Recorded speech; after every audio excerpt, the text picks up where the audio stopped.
Colleagues mock poor girl who's pregnant before marriage, unaware that babe's dad is their CEO. Hi, my very beautiful and loyal family. Welcome back to Mr. Peter Stories.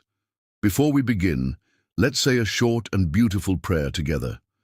Dear God, thank you for this precious family. Cover them with peace, surround them with love, and fill their lives with miracles. Heal what hurts, restore what's broken, and bless them with joy that never fades. Amen. And my beautiful family, if my story touches your heart, then like it, not because I ask, but because your heart felt the love I poured into it. I will never force you, because forcing would mean I doubt the gift God placed in me, and I trust it with all my soul. I trust you, because this family, our family, is built on love, not pressure. Are you present with me? Then take my hand in spirit. Let's begin the story. Chapter 1. Chance Encounter. The rain fell in merciless sheets as Maeve Chiara clutched her thin jacket tighter around her trembling body. The bus stop offered little shelter, its plastic roof leaking in 3 different places, just like her life, falling apart at every seam. Her stomach growled, a painful reminder that she'd skipped lunch to save the few dollars in her wallet for her grandmother's medicine. "You're fired," Mr. Reynolds had said, his eyes lingering too long on her chest. His wedding ring glinting under the office lights. "Unless you want to discuss other arrangements for keeping your position." She'd walked out without a word, dignity intact, but jobless for the 3rd time in 2 months. Now, with the eviction notice burning a hole in her purse and her grandmother's, medical bills piling higher than the leaning stack of rejection letters for her writing, Maeve buried her face in her hands and allowed the tears to come. The memory of her grandmother's confused eyes that morning, not recognizing Maeve for a terrifying moment, broke something inside her. She didn't notice the sleek black car slow to a stop before her, nor the electric window humming down. "Excuse me," a deep voice called out, barely audible through the storm. "Are you all right?" Maeve looked up, blinking away raindrops and tears. The man leaning across the passenger seat had the kind of face that belonged on magazine covers, strong jawline, softened by concerned eyes, the color of warm honey, that seemed to see straight through her carefully constructed walls. His expensive suit contrasted sharply with her thrift store clothes, making her uncomfortably aware of the worlds that separated them. "I'm fine," she lied, her voice breaking on the second word. The stranger's expression told her he didn't believe her. "You don't look fine. You look like you need a warm drink and a dry place to sit." He pushed open the passenger door. "I'm Sam Billings, and I promise I'm not a serial killer, just someone who's been where you are." Maeve hesitated. Her grandmother had raised her with enough street smarts to know better than to get into cars with handsome strangers. But something in his eyes, a kindness she hadn't encountered in so long, made her reconsider. That, and the bone-deep weariness that made even standing feel like too much effort. "The cafe across the street," she countered. "If you're really offering that warm drink." A smile spread across his face, revealing a dimple in his left cheek that made her heart flutter unexpectedly. "Smart and cautious, I respect that."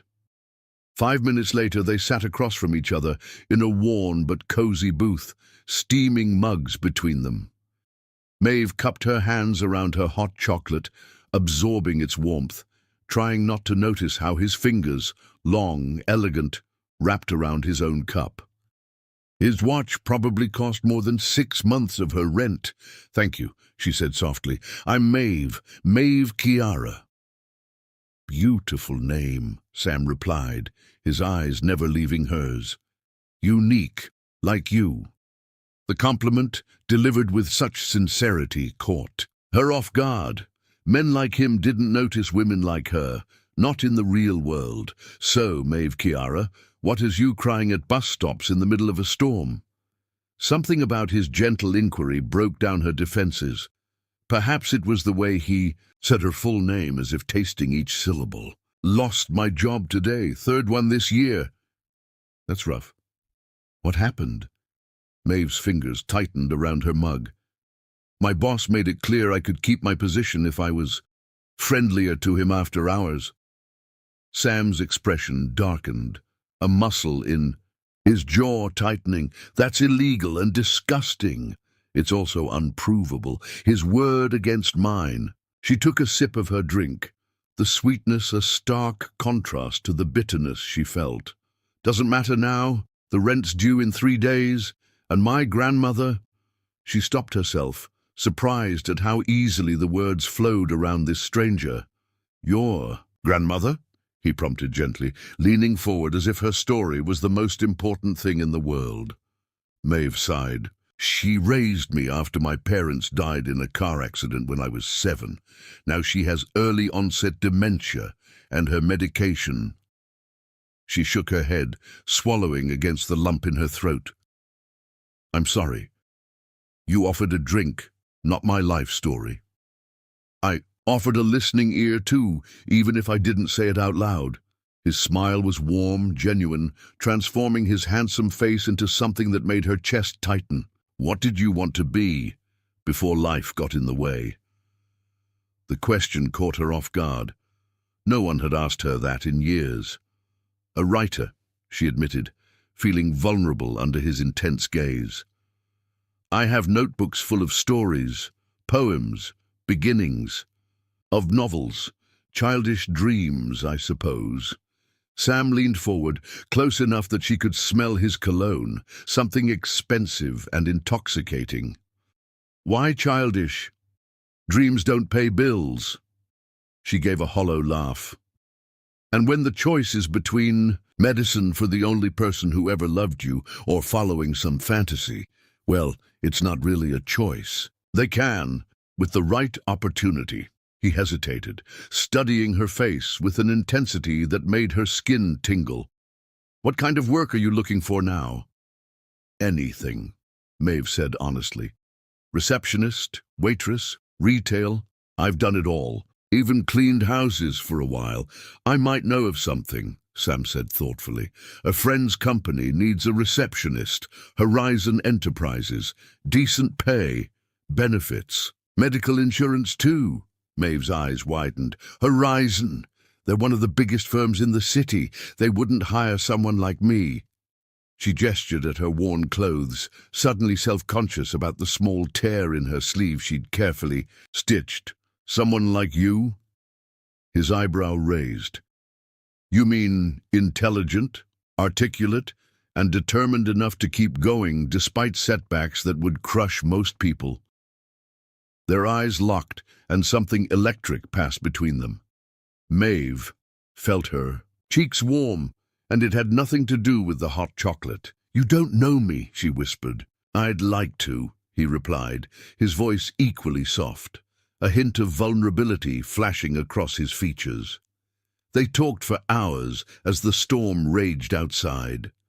Maeve found herself sharing stories of her childhood, her grandmother's struggle, her dreams of seeing her name on a book cover someday. Sam spoke of his own challenges, though she noticed he kept details vague, speaking more of feelings than specifics.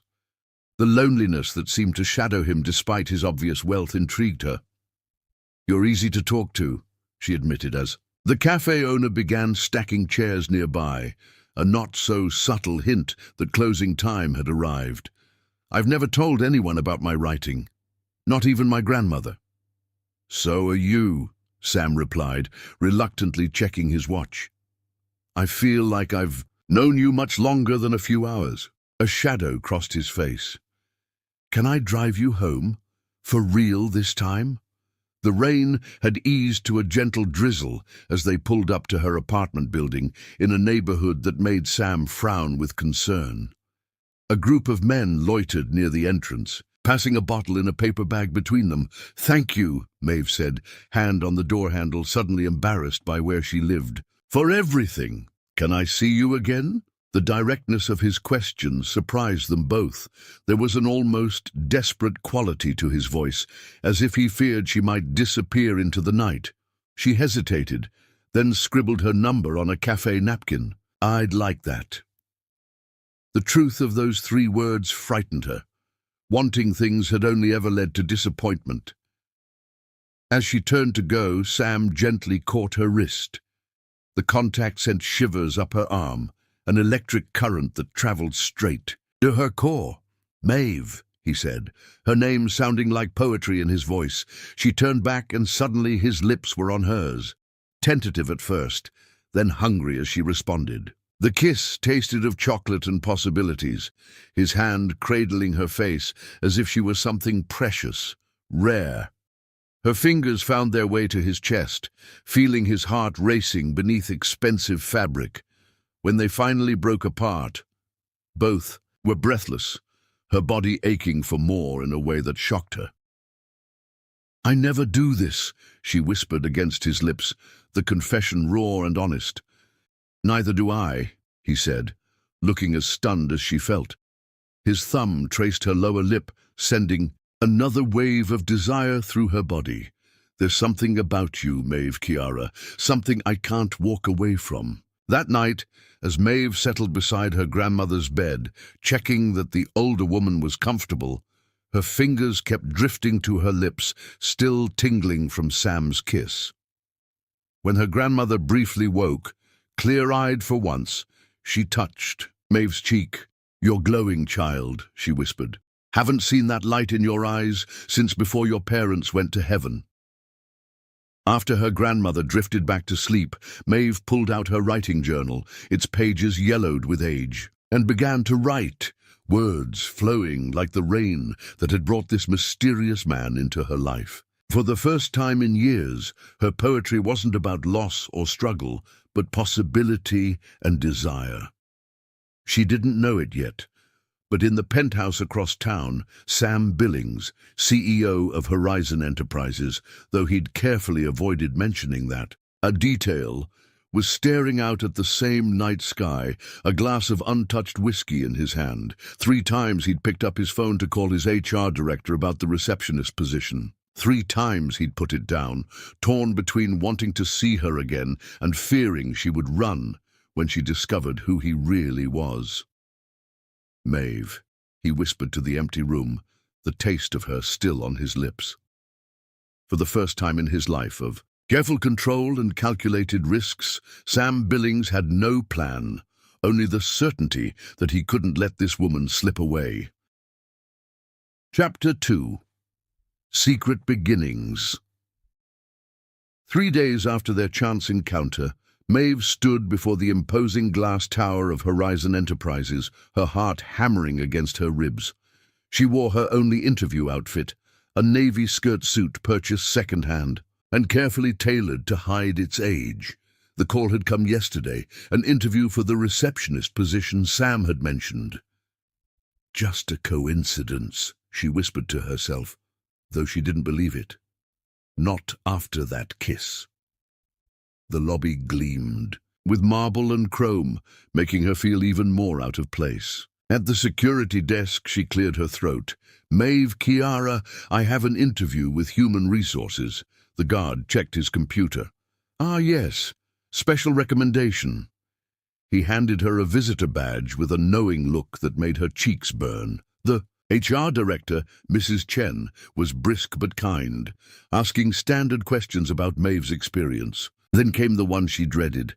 "Your resume shows several short-term positions. May I ask why you left your last job?" Maeve swallowed hard. "My supervisor made inappropriate advances. I chose to leave rather than compromise my values." Mrs. Chen's expression softened almost imperceptibly. "I see."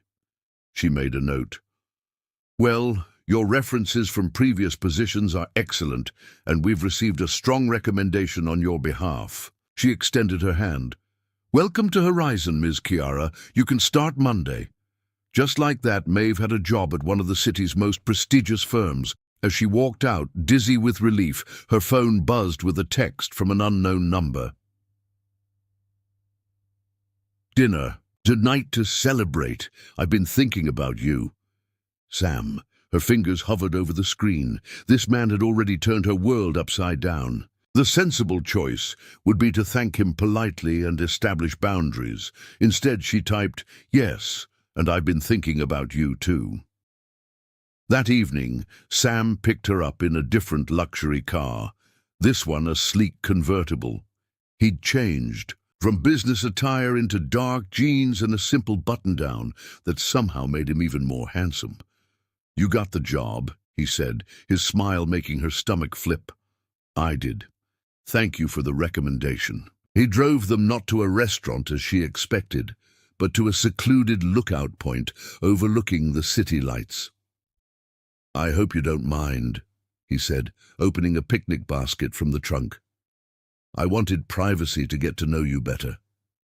Under a canopy of stars, they shared wine and gourmet food on a soft blanket. As the night deepened, Maeve found herself telling Sam about her dreams, stories she wanted to write, places she longed to see. He listened with such intensity as if memorizing every word. "What about you?" she asked finally. "You know all about me now, but you're still a mystery." Something flickered in his eyes. "Not much to tell. I work in tech consulting. No family to speak of. Few real friends." His fingers traced patterns on her palm, sending shivers up her arm. "Until now, my life has been hollow." "I find that hard to believe," she whispered. "Someone like you could have anyone." "Not someone like you." His voice dropped lower. "I've never met anyone like you, Maeve." When he kissed her this time, there was nothing tentative about it. His mouth claimed hers with a hunger that matched the ache building inside her. His hands tangled in her hair, cradling her head as he deepened the kiss. Maeve's body responded with a passion that shocked, her pressing against him as if trying to dissolve the space between them. "Sam," she gasped when they broke apart for air. "I don't normally—" "I know," he murmured against her neck, his lips leaving a trail of fire on her skin. "Neither do I. There's something happening between us. Something rare. Under the stars." Their hands explored with increasing urgency, discovering what made the other gasp and sigh. When Sam's fingers brushed the bare skin beneath her blouse, Maeve trembled with desire. "Not here," she whispered reluctantly. "Not like this." Sam pulled back immediately, his breathing ragged, but his eyes full of respect. "You're right. You deserve better than a blanket under the stars, however romantic." The drive back to her apartment was charged with unspoken promises. At her door, their goodnight kiss threatened to undo her resolve all over again. "Tomorrow," he promised against her lips, "I want to show you something special." Over the next 2 weeks, they met every evening. Sam took her to hidden gems around the city, a secret garden tucked between skyscrapers, a tiny jazz club where the musicians played just for them, a private boat ride under moonlight. Each night ended with increasingly passionate embraces, their desire building to an almost unbearable intensity. At work, Maeve kept her head down, learning the receptionist role quickly. No one knew about her evening rendezvous with the mysterious man who drove expensive cars but claimed to be just a consultant. She overheard whispers about the reclusive CEO apparently working remotely during a company restructuring, but paid little attention, too consumed with thoughts of Sam. Then came the night Sam brought her to his penthouse. "I've wanted to bring you here from the beginning," he said, as the private elevator ascended, "but I needed you to know me first. The real me." The doors opened directly into a stunning apartment with floor-to-ceiling windows overlooking the city. Modern art adorned the walls, but the space felt strangely impersonal, as if it were a stage set rather than a home. "It's beautiful," Maeve said, feeling out of place among such luxury. Sam's arms encircled her from behind. "It's just a place. You're what matters." He turned her to face him, his eyes dark with desire. "Maeve, I've never wanted anyone the way I want you. But it's more than that. When I'm with you, I feel real for the first time in my life. The confession undid her final reservations. When their lips met this time, Maeve surrendered completely to the fire between them. Their clothes fell away as they stumbled toward his bedroom. Sam's hands and mouth worshipped every inch of her body, drawing forth sensations she'd never imagined possible. When he finally joined their bodies, the physical pleasure was transcended by something deeper, a connection that felt like coming home. Rain began to lash against the windows as they moved together, the storm outside matching the intensity of their passion. Maeve's world narrowed to Sam's touch, his voice whispering her name like a prayer, the overwhelming feeling of completeness in his arms. Afterward, tangled in silk sheets, Sam traced lazy circles on her bare back. "Stay," he murmured into her hair. "Stay the night. Stay forever." "I can't leave my grandmother alone overnight," she replied regretfully. "I could arrange for a nurse," he offered, then quickly added, "Someday, when you're ready." Maeve propped herself up to study his face. "Sam, what are we doing? This is all happening so fast." "I know." His fingers caressed her cheek. "But some things you don't question. Some things are just meant to be." As he held her close, Maeve wanted desperately to believe him, but a small voice whispered warnings. His vague answers about his work, the obvious wealth he downplayed, the way he never invited her to meet friends or colleagues. "There's something you're not telling me," she said softly. Sam's body tensed almost imperceptibly.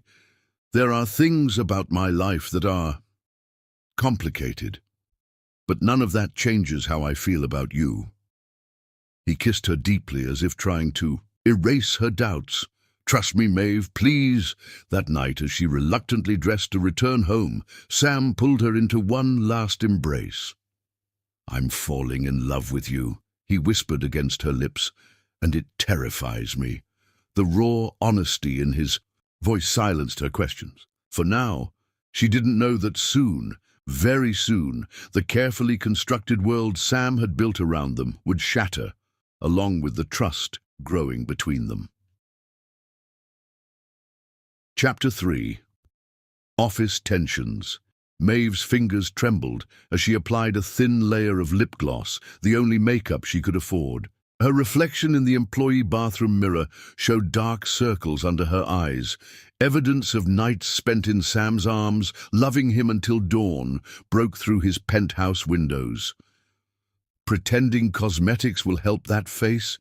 Brave of you, Victoria." Chamberlain's voice cut through the silence as she entered.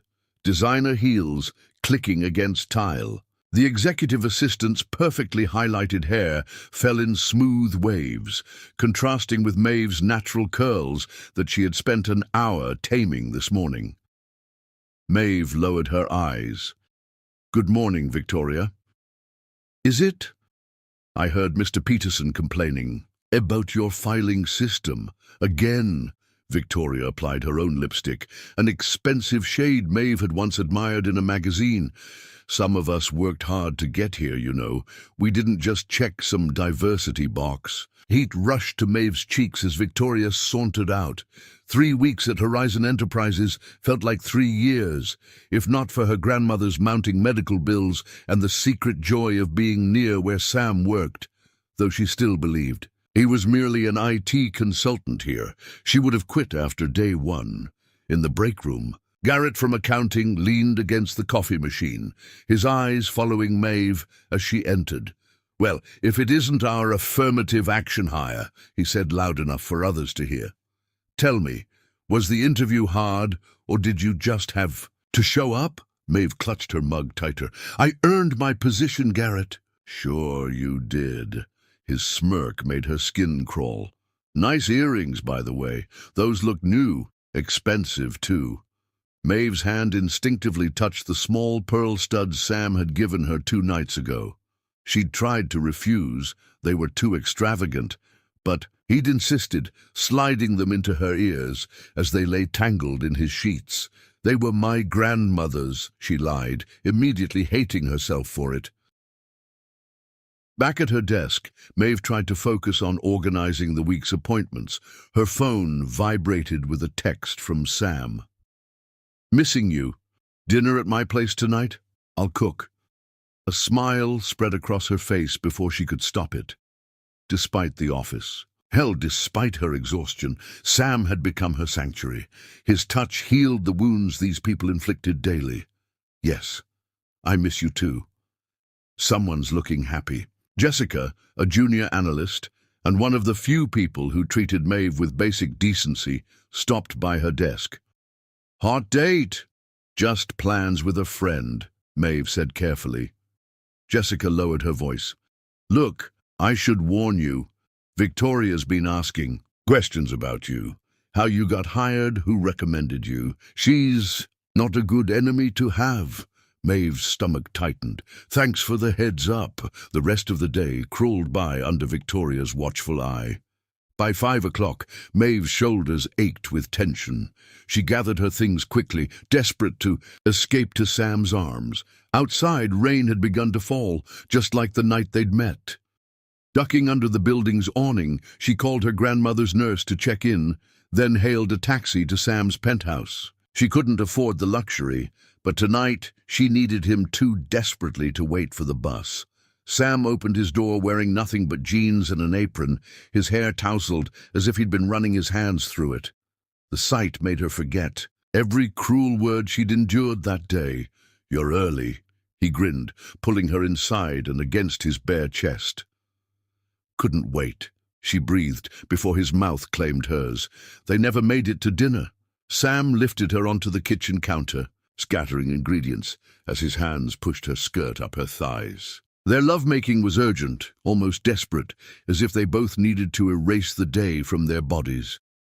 Later, wrapped in his robe while Sam salvaged their dinner, Maeve finally allowed herself to cry. "Hey," he said softly, abandoning the stove, to kneel before her. "What's wrong?" "It's nothing," she tried to smile. "Just a bad day at work." His eyes darkened. "Tell me." So she did. Victoria's cutting remarks, Garrett's lewd comments, the constant feeling of being an outsider. Sam's jaw tightened with each word. "I could make a call," he said, his voice unusually hard. "Get them both fired." Maeve shook her head. "You can't do that. You're just a consultant there, remember? Besides, I need to fight my own battles." Something flickered in his eyes. Guilt? Fear? Before she could identify it, he pulled her into his arms. "You're the strongest person I know," he whispered against her hair. "But you don't have to endure this alone." That night, Sam made love. To her, with exquisite tenderness, as if trying to heal every invisible bruise left by her co-worker's words. In his arms, Maeve felt cherished, powerful, worthy. Everything the outside world tried to deny her. As she drifted toward sleep, Sam traced the curve of her cheek. "Move in with me," he said suddenly.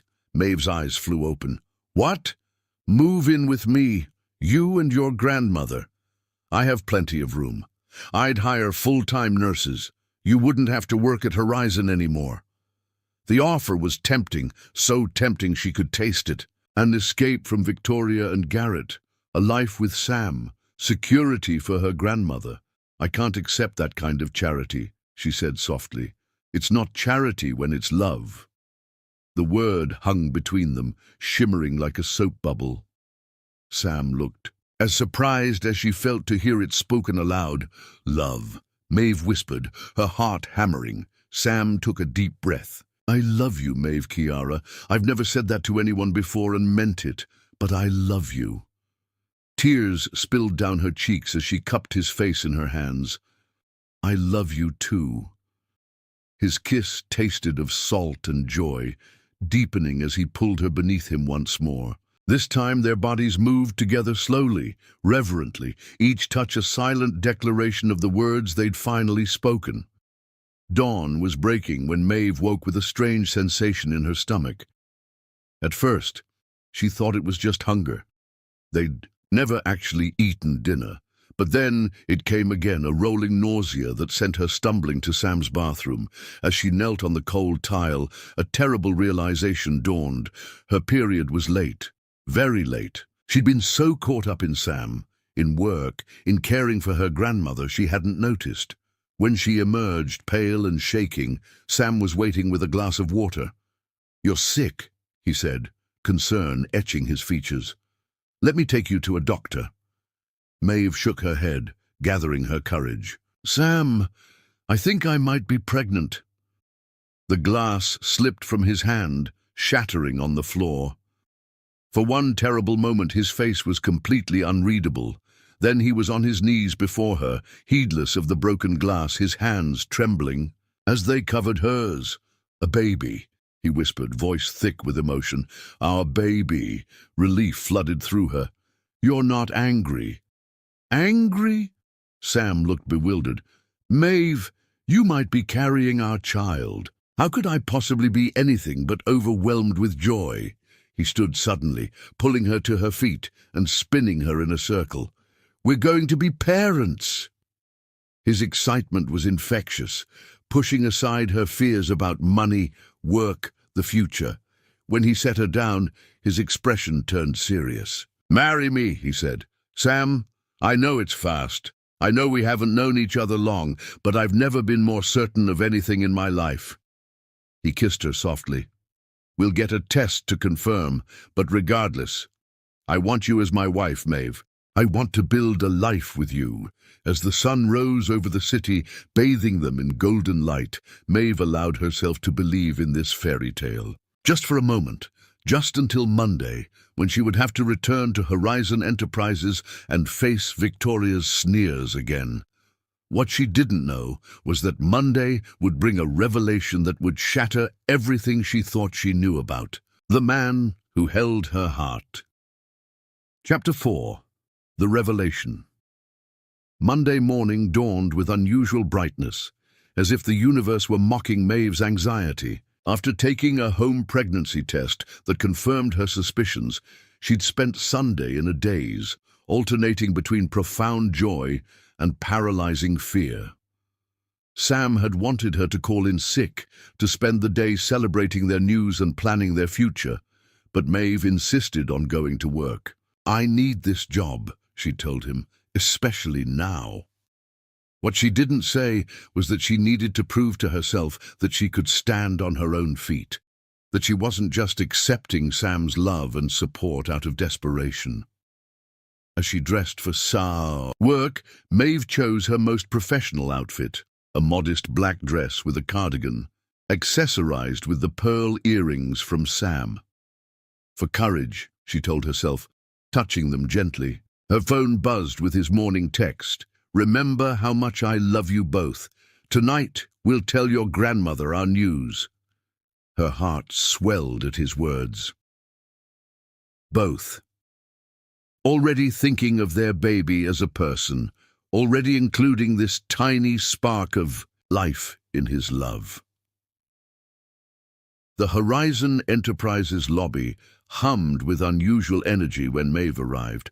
Groups of employees clustered near the elevators, whispering excitedly. "What's happening?" she asked Jessica, who was practically bouncing with excitement. "You didn't hear? The CEO is finally coming back to the office today. After months of remote work during the restructuring, Samuel Billings is making his grand return." Maeve froze. "Samuel Billings?" "Yeah, the elusive genius himself. Nobody below executive level has seen him in months." Jessica lowered her voice. "They say he's brilliant but intimidating. Victoria's been redecorating his office for weeks." The room tilted sickeningly as realization crashed over Maeve. Samuel Billings. Not an IT consultant, the CEO of Horizon Enterprises, her boss. The man whose name was on the paychecks she'd been receiving. "Are you okay?" Jessica touched her arm. "You've gone white as a sheet." "Just morning sickness," Maeve whispered before she could stop herself. Jessica's eyes widened. "Morning? Maeve, are you pregnant?" Before Maeve could respond, a commotion at the entrance drew everyone's attention. A sleek black car, the same one that had stopped for her in the rain that first night, pulled up to the curb. Security personnel moved into position as the back door opened. Time seemed to slow as Sam stepped out, transformed into someone Maeve barely recognized. Gone was the relaxed, tender lover who'd held her through the night. In his place stood a commanding figure in an impeccable suit, flanked by assistants carrying briefcases. His face wore an expression she'd never seen, cool, detached, powerful. Victoria rushed forward to greet him, her smile dazzling. "Welcome back, Mr. Billings. Everything is prepared for your return." Sam nodded curtly, scanning the lobby as he walked. When his eyes found Maeve's, a flash of panic crossed his features before his mask of professional detachment slipped back into place. The blood drained from Maeve's face as the full weight of his deception crashed over her. Every intimate moment, every shared secret, every passionate night, all built on a foundation of lies. "Maeve?" Jessica was shaking her gently. "You need to sit down, now." Somehow she made it through the morning, mechanically answering phones and scheduling appointments while her mind screamed with questions. Why had he lied? Was any of it real? Was she just some twisted game to him, the poor black girl he could seduce and discard? By noon, gossip about the CEO's return had traveled through every department. Maeve heard Victoria's voice carrying from the executive suite, laughing at something Mr. Billings had said. The sound cut through her like a knife. When the executive floor summoned her to deliver documents, Maeve contemplated refusing, claiming illness. But her pride wouldn't allow it. She would face him, show him she wasn't broken by his lies. Victoria intercepted her at the elevator. "I'll take those," she said, eyeing Maeve with new interest. "Mr. Billings is very busy catching up. No need to disturb him with administrative staff." Something in her tone made Maeve wonder if Victoria suspected. She surrendered the files without argument, desperate to escape before Sam appeared. Too late. The door to his office opened, and there he stood. The man she loved, the man who had betrayed her, the father of her child. "Ah, Victoria, are those the Thompson files?" His voice was formal, distant. Then his eyes met Maeve's, and for a fraction of a second his mask slipped. "Thank you, Ms. Chiara, for bringing them up." Maeve managed a stiff nod. "Of course, Mr. Billings." Victoria looked between them curiously. "You two know each other?" "Ms. Chiara has been handling the front desk calls to my direct line," Sam said smoothly. "Her efficiency has been noted." The casual dismissal felt like a slap. Maeve turned to leave, fighting tears.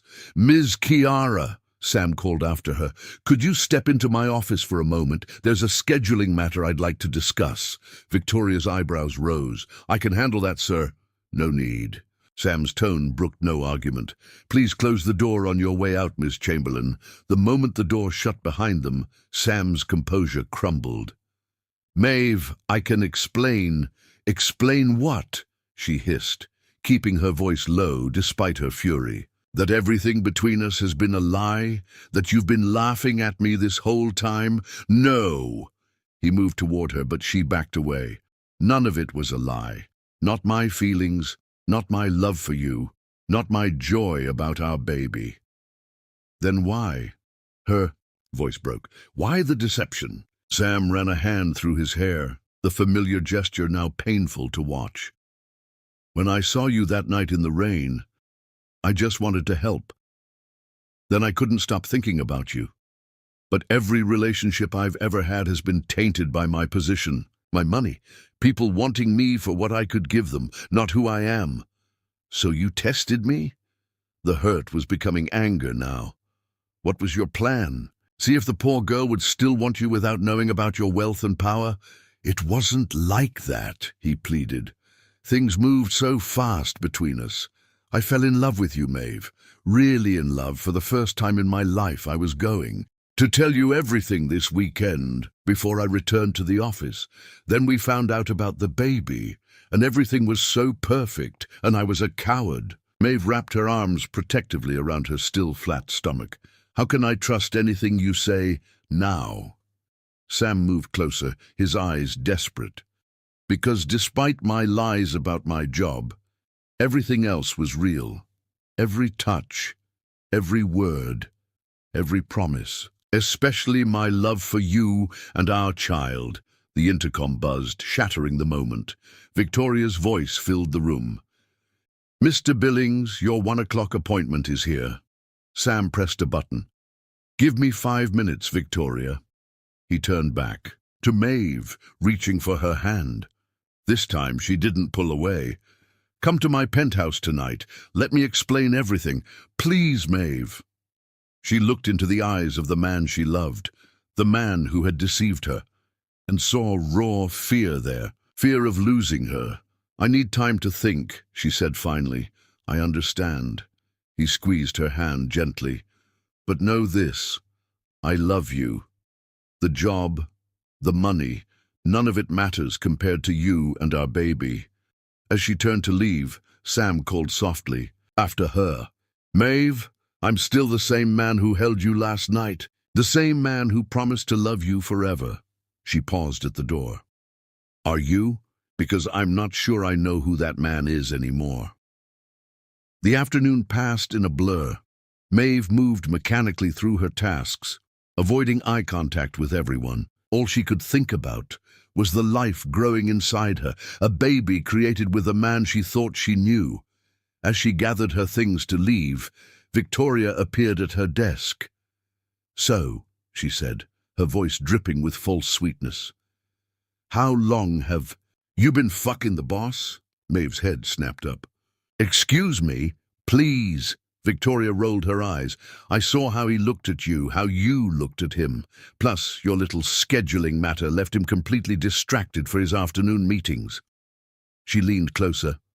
"Let me give you some advice. Honey, men like Samuel Billings don't marry the help, especially not when they're," her eyes dropped to Maeve's stomach, "in delicate conditions." Before Maeve could respond, a deep voice cut through the tension. "Ms. Chamberlain." Sam stood behind them, his expression thunderous. "My office. Now." Victoria's smug smile vanished. "Yes, Mr. Billings." As she scurried away, Sam turned to Maeve. "Are you all right?" "No, I'm not all right," she whispered, tears finally breaking free. "Everyone will think exactly what she thinks, that I slept my way into this job, that I trapped you with this pregnancy." Sam glanced around at the few employees still lingering, then made a decision. Taking Maeve's arm gently, he guided her toward the private executive elevator. "Let them think what they want," he said once the doors closed. "It doesn't matter." "It matters to me." Maeve pulled away. "My reputation, my dignity, they matter to me, even if they don't to you." The elevator opened directly into the underground parking garage, where Sam's car waited. "Let me take you home. We need to talk without an audience." Exhausted and defeated, Maeve nodded. They drove in tense silence to his penthouse rather than her apartment. A small mercy, as she couldn't face her grandmother in this state. Once inside, Sam poured her a glass of water, remembering her pregnancy. "I've been a fool," he said, keeping his distance as if afraid to spook her. "I thought I was protecting something precious by hiding my identity, but all I've done is hurt you." Maeve sank onto the couch they'd made love on countless times. "I understand why you did it. What I don't understand is how you let it go on so long. How you watched me struggle with Victoria and Garrett every day, knowing you had the power to stop it." "I wanted to," Sam said fervently. "Every time you came to me, hurt by something they'd said or done, I wanted to fire them on the spot. But then I'd have to explain how I knew, and I was so afraid of losing you. So instead you let me suffer." The words hung between them, heavy with truth. Sam knelt before her, his eyes glistening. "I will spend the rest of my life making that up. To you if you'll let me." But please, Maeve, don't let my mistakes cost our child a father. Don't let them cost us the love we've found. Maeve stared at the man before her, powerful CEO on the outside, vulnerable and afraid beneath, the same man who had stopped for her, in the rain, the same man who had held her through the night, the same man who had rejoiced at news of their baby. "I don't know if I can trust you again," she whispered. "Then let me earn your trust back." Sam took her hands in his. "Day by day, I'll do whatever it takes." A sob escaped her. "I'm carrying your child, Sam. We're connected now, whether I trust you or not." He touched her face with trembling fingers. "May I?" When she nodded, he placed his hand reverently on her stomach. "Our baby deserves parents who love each other. I love you, Maeve. That has never been a lie." Despite everything, Maeve felt herself leaning into his touch. Her body remembered his tenderness, even as her mind struggled with his betrayal. "Victoria knows," she said softly. "Soon everyone will know. Then let's control the narrative." Sam's voice strengthened with resolve. "Let me announce our relationship on my terms, before the gossip spreads." Fear flashed through her. "No, Sam. They'll all think what Victoria thinks, that I seduced you for advancement, that this baby is a trap. Not if I make it clear that I pursued you, that I hid my identity from you." He lifted her chin gently. "Not if I tell them I'm the one who doesn't deserve you, but somehow got lucky enough to win your heart anyway." Maeve saw the determination in his eyes, the love beneath the regret. Despite everything, her heart still recognized its other half. "I need time," she said finally. "And honesty, complete honesty from now on. You have my word." Relief flooded his features as he drew her carefully into his arms. No more secrets, no more lies. As they held each other in the fading light, Maeve felt the first flutter of forgiveness, taking root, not complete, not yet, but the beginning of a path forward. What she couldn't know was that Victoria was already spreading her poisonous suspicions throughout the company, setting the stage for a confrontation that would either destroy them or make their bond unbreakable. Chapter 5. The rumors. By Wednesday morning, the whispers had become a flood. Maeve felt eyes following her everywhere, in the elevator, at the coffee machine, even in the restroom where conversations abruptly stopped when she entered. Victoria had wasted no time spreading her suspicions, though she'd been careful to phrase them as concerned questions rather than outright accusations. "I just wonder how someone with her background got hired so quickly. And have you noticed how she's suddenly wearing designer clothes?" Maeve kept her head high, despite the hollow feeling in her stomach that wasn't just morning sickness. Sam had been in meetings for the past 2 days, rarely emerging from the executive floor. His texts remained constant, loving, supportive, apologetic, but his physical absence made it easier for the rumors to flourish. "Diversity hire sleeping with the boss," Garrett whispered loudly as she passed his desk. 2 boxes checked, I guess. Jessica, bless her, remained loyal. "Ignore them," she advised during their shared lunch break in a quiet corner of the building's atrium.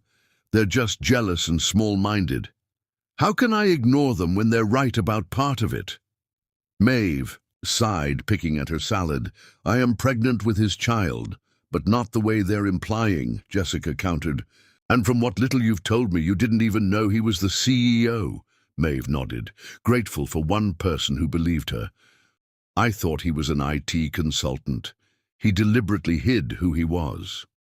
"That's actually romantic," Jessica said, with a small smile. "He wanted you to love him for himself, not his position or wealth." "It still feels like a betrayal," Maeve admitted. "Especially when he watched me struggle with Victoria and Garrett every day, knowing he could stop it." Jessica squeezed her hand. "Focus on what matters now. Your baby, your relationship. The rest is just noise. Easy to say, harder to do when The noise followed Maeve everywhere. By afternoon, even clients were giving her curious looks when they arrived for appointments, clearly having heard something from staff. At 3 o'clock, her phone buzzed with a text from Sam. "Need to see. You come to my office?"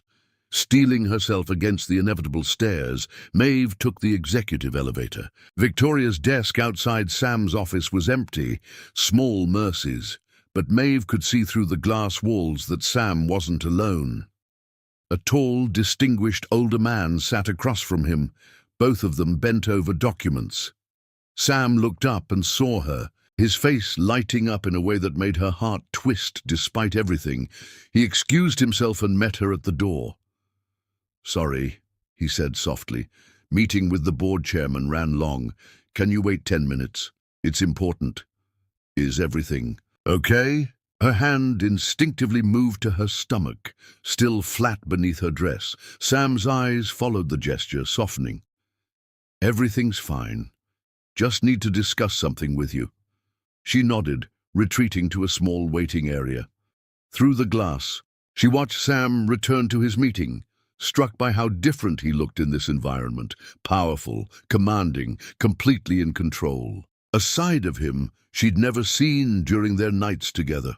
True to his word, the meeting concluded quickly. The older man nodded politely to Maeve as he left, curiosity evident in his appraising glance. "Come in," Sam said, holding the door. Once it closed, he visibly relaxed, the CEO mask falling away to reveal her Sam, the man who had held her through countless nights. "The rumors are everywhere," she said without preamble. Sam nodded grimly. "I know. Victoria's been suspended pending an HR investigation. That won't stop what people are saying." Maeve paced the massive office, unable to sit still. "They think I slept my way into this job, that I'm trying to trap you with this pregnancy." "Let them think what they want," Sam said, coming to her. "We know the truth." "The truth?" She laughed bitterly. "The truth is complicated, Sam. Yes, I love you. Yes, this baby was conceived in love.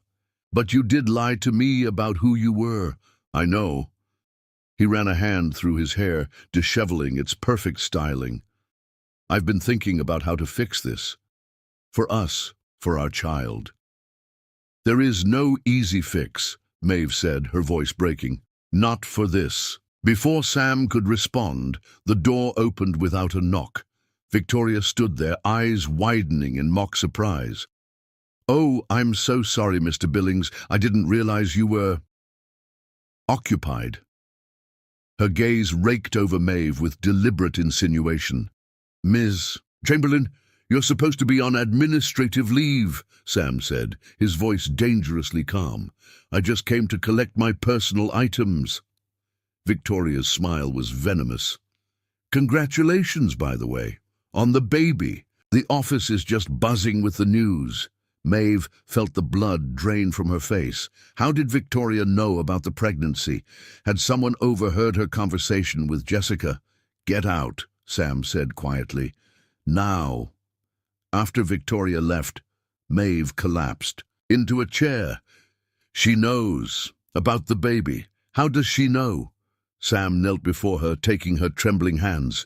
"It doesn't matter. What matters is us, our future." "What future, Sam? One where everyone thinks I'm a gold digger who got pregnant to trap the rich CEO, where our child grows up hearing whispers." "No," he said firmly. "A future where we're a family, where we face these challenges together." He squeezed her hands. "Move in with me, Maeve. You and your grandmother. Let me take care of you both." The offer was tempting, so tempting she could taste it. Escape from her cramped apartment, from financial stress, from the daily struggle. But pride held her back. "I can't," she whispered. "Not like this. Not with everyone thinking exactly what Victoria thinks. I need to prove I can stand on my own." Sam's face fell, but he nodded. "I understand, but at least let me help with your grandmother's medical care. Please, for her sake." Before she could answer, a wave of dizziness washed over her. The room spun sickeningly as spots danced before her eyes. "Maeve!" Sam's voice sounded far away. "Maeve!" Strong arms caught her as she slumped forward. Through the haze, she heard Sam's panicked voice ordering someone to call an ambulance. "No!" she managed to protest. "No ambulance, just need water. Haven't eaten today." The next few minutes blurred together, Sam carrying her to a private bathroom, holding a cool cloth to her forehead, forcing her to drink water, feeding her small bites of an energy bar from his desk. "You need to see a doctor," he insisted once color returned to her cheeks. "Both of you do." Too exhausted to argue, Maeve nodded. Sam made a phone call, arranging for his private physician to meet them at his penthouse. As he helped her into his car in the private executive garage, shielding her from curious eyes, Maeve finally surrendered to the comfort of his protection. At his penthouse, Dr. Reynolds, a kind-faced woman in her 50s, examined Maeve thoroughly. "Dehydration and stress," she concluded. "Neither good for mother or baby, but," she smiled, moving an ultrasound wand across Maeve's stomach, "everything looks perfectly healthy otherwise." A rapid whooshing filled the room. Their baby's heartbeat, fast and strong. Sam's eyes filled with tears as he clutched Maeve's hand. "That's our child," he whispered in awe. In that moment, watching Sam's face as he heard their baby's heartbeat for the first time, Maeve's remaining anger began to dissolve. The lies, the deception, the office politics, none of it mattered compared to the miracle they'd created together. "I love you," Sam said, his voice thick with emotion. "Both of you, more than anything in this world." As Dr. Reynolds tactfully excused herself to give them privacy, Maeve pulled Sam close, finally letting her tears flow freely. "We'll figure this out," she promised. Somehow, neither of them realized that across town, Victoria was meeting with Garrett, plotting a public humiliation that would test their newfound resolve in ways they couldn't imagine. Chapter 6. The Crisis. The call came at 3:17 a.m., jolting Maeve from a dreamless sleep. She'd returned to her apartment against Sam's wishes, needing space to think. Now her neighbor's panicked voice crackled through the phone. "Ms. Chiara, it's your grandmother. She's having some kind of attack. I called an ambulance." Maeve was out of bed in seconds, pulling on clothes with shaking hands. Her grandmother had seemed fine when Maeve checked on her before bed, even lucid enough to ask about her day. By the time she reached the living room, paramedics were already loading Nana onto a stretcher, oxygen mask covering her beloved face. "Stroke. Symptoms," one of them told Maeve tersely. "We're taking her to Metro General." "I'm coming with you," she insisted, clutching her grandmother's limp hand. "Family can follow in their own vehicle," he replied, already moving toward the door. Panic seized her. Her car was still in the shop. Without thinking, she called Sam. He answered on the first ring, voice instantly alert despite the hour. "Maeve?" "What's wrong?" "It's Nana," she sobbed, words tumbling out as she ran down the stairs after the paramedics. "Stroke, Metro General. I don't have my car. I'm on my way," he said immediately. 10 minutes. Wait for me at the entrance to your building." True to his word, Sam's sleek car pulled up exactly 9 minutes later. He was in sweatpants and a t-shirt, hair rumpled from sleep, but his eyes were sharp with concern. The moment, she slid into the passenger seat. He took her hand, squeezing it briefly before pulling into traffic. "Tell me what happened," he said, voice steady as he navigated the empty pre-dawn streets at alarming speed. By the time they reached the hospital, Maeve had calmed enough to function. Sam stayed close as they navigated the emergency department, his hand at the small of her back, supportive, protective. "Family of Eleanor Chiara?" A tired-looking doctor called 2 hours later. Maeve stood shakily. "I'm her granddaughter." The doctor's expression was grave. "Your grandmother has suffered a significant stroke, affecting the left side of her brain. We've stabilized her, but she'll need specialized care. I'm recommending transfer to the Neurology Institute." The Neurology Institute? Maeve's heart sank. The prestigious private hospital was far beyond her means. I don't think my insurance. I'll handle it, Sam said quietly beside her. And you are? The doctor asked. Sam Billings. I'm Ms. Chiara's fiancé. The word sent a jolt through Maeve, but she was too worried about her grandmother to correct him. Recognition dawned in the doctor's eyes. Mr. Billings, of course. I'll make the arrangements immediately. Within hours, Nana was settled in a private room at the Neurology Institute, surrounded by state-of-the-art equipment and attended by a team of specialists. The lead neurologist, Dr. Patel, explained the treatment plan in detail. Specialized therapies, experimental medications, round-the-clock nursing care. She has an excellent chance of significant recovery with this protocol, Dr. Patel assured them. But it will take time, months, possibly. In the hallway outside Nana's room, Maeve finally broke down. I can't afford any of this, Sam. Not even with insurance. I can, he said simply, pulling her against his chest. And I will. She's your family, which makes her my family too. Too exhausted to argue, Maeve let herself be comforted by his steady heartbeat. Thank you, she whispered against his shirt. Go home and rest, he urged gently. The baby needs you to take care of yourself. I'll stay with her. No, I need to be here when she wakes up. At least lie down in the family suite they've prepared. I'll come get you the moment anything changes. Reluctantly, Maeve agreed. The family suite turned out to be a luxurious private room with a comfortable bed, shower, and small kitchenette, clearly arranged by Sam with a phone call she hadn't witnessed. Despite her intention to just rest briefly, Maeve fell into a deep sleep, her body demanding recovery from the stress and fear. When she woke, disoriented, the room was bathed in late afternoon light. A note on the bedside table in Sam's neat handwriting read, "Still no change. Took care of work issues. Back soon with food. Rest. Love you both." She showered quickly and returned to Nana's room, where Sam sat reading aloud from one of her grandmother's favorite poetry books, one Maeve hadn't mentioned he would enjoy. The tenderness of the gesture brought fresh tears to her eyes. Any change? She asked softly. Sam shook his head, setting down the book to embrace her. Dr. Patel says it's normal. Her brain needs time to heal. Over the next 3 days, they fell into a rhythm. Sam somehow managed both his corporate responsibilities and supporting Maeve, working remotely from the hospital when necessary. He arranged for her leave of absence from Horizon, ensuring her job would be waiting when she was ready to return.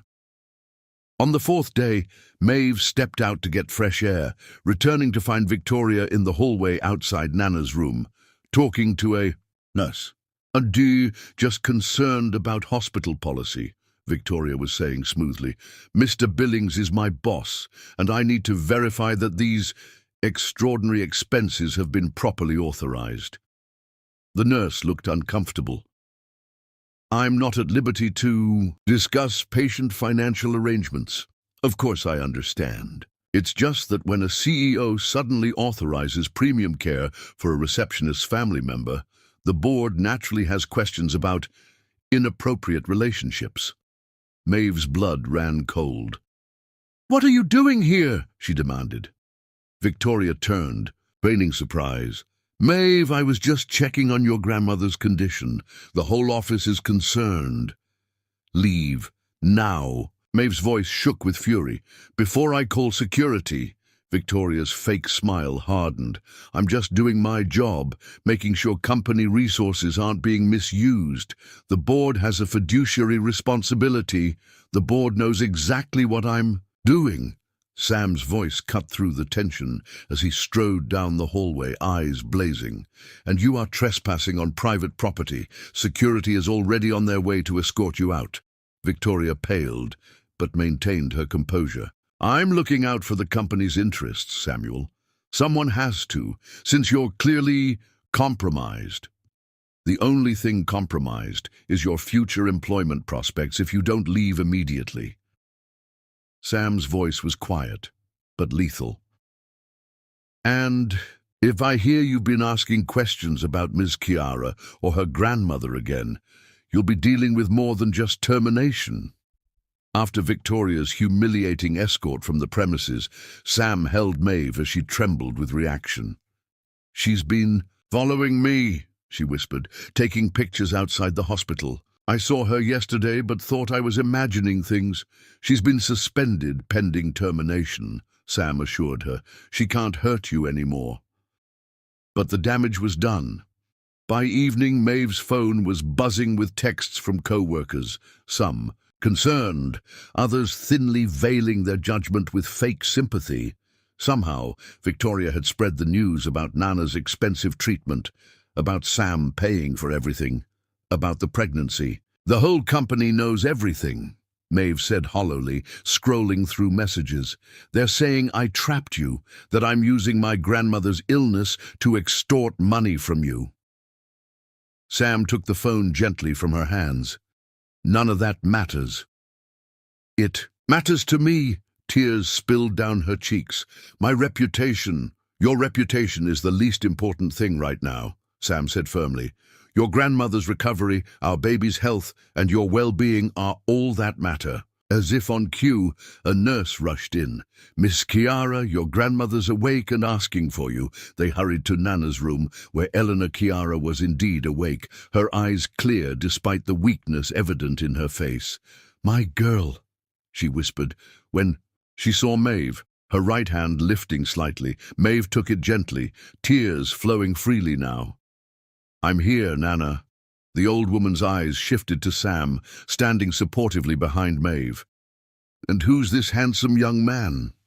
"This is Sam," Maeve said softly. The man I've been seeing." Nana's eyes twinkled weakly. "About time you brought him to meet me, though this isn't quite how I imagined it." Her gaze sharpened with that perceptive look Maeve knew so well.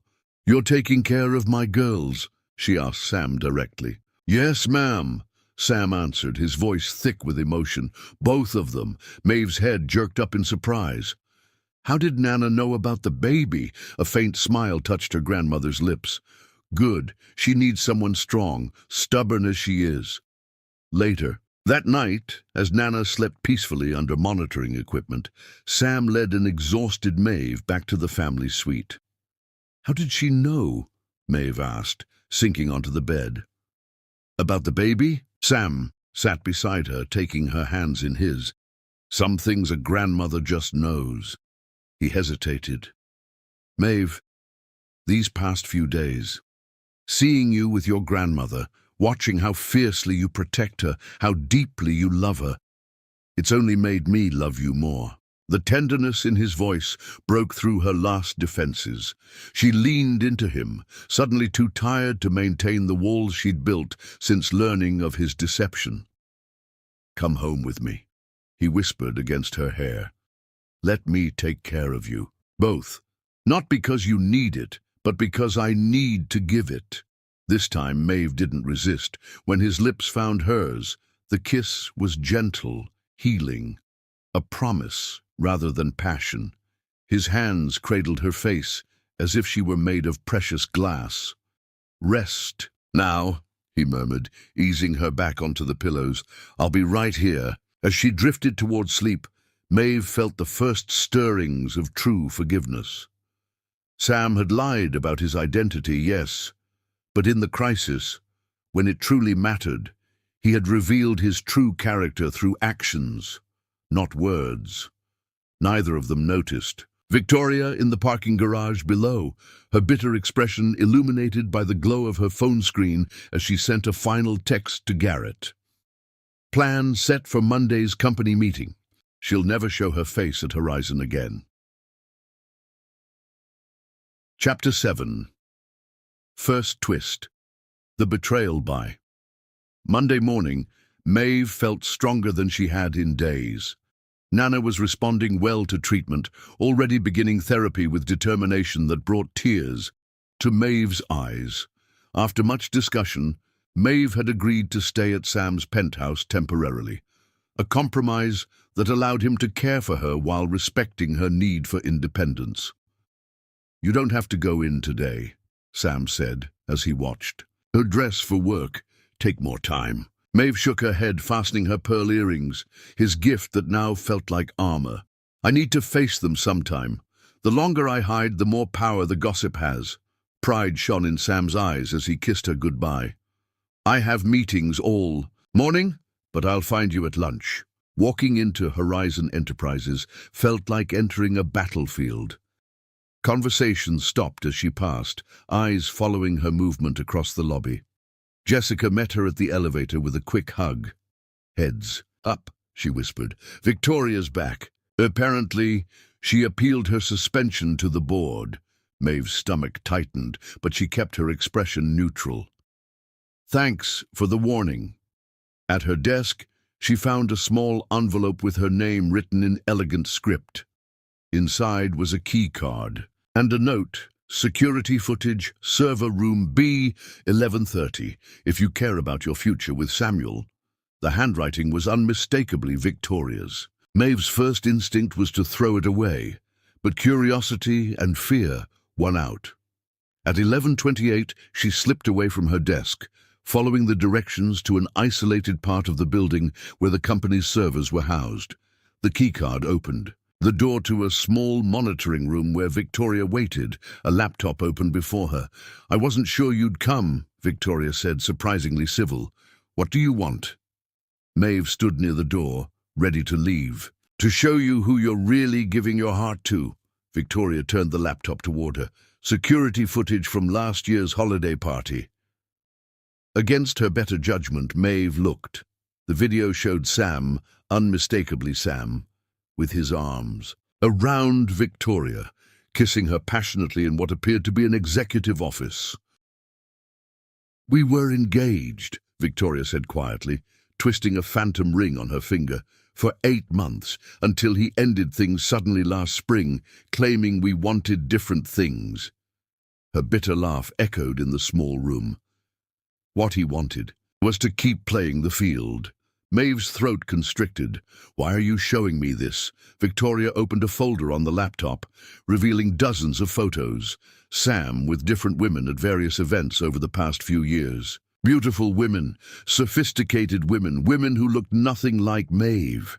You're not special, Victoria said, her voice almost sympathetic. You're his latest charity case, the poor black girl he can rescue and feel good about himself. Once the novelty wears off, or once you start showing, he'll move on. He always does.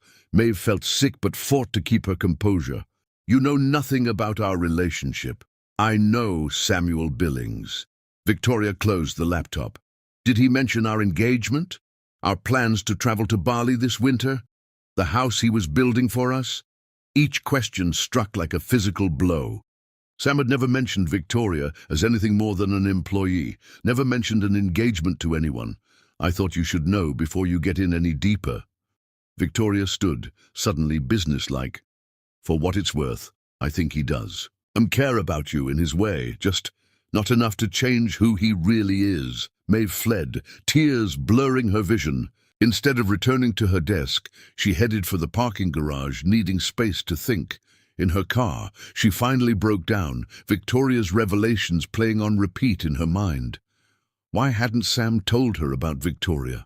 About any of his past? Relationships? Was their entire relationship built on lies beyond just his identity? Her phone buzzed with Sam's message. Where are you? I came to find you for lunch. Unable to face him, she typed quickly, Need time to think. Don't follow me. Then she drove to the one place she could always find clarity, the small garden behind the public library where she'd written her first stories as a teenager. Hours passed as she sat on a weathered bench, watching butterflies flit between late-blooming flowers. The peace of the garden gradually calmed her racing thoughts, allowing reason to penetrate her pain. Yes, Sam had hidden his past relationship with Victoria, but hadn't she sensed all along that he was holding back parts of himself? And hadn't she done the same, never telling him about Damon, the boyfriend who'd shattered her confidence years ago? As sunset painted the sky, Maeve made her decision. She would confront Sam directly, demand complete honesty, and decide based on his answers whether their love could survive.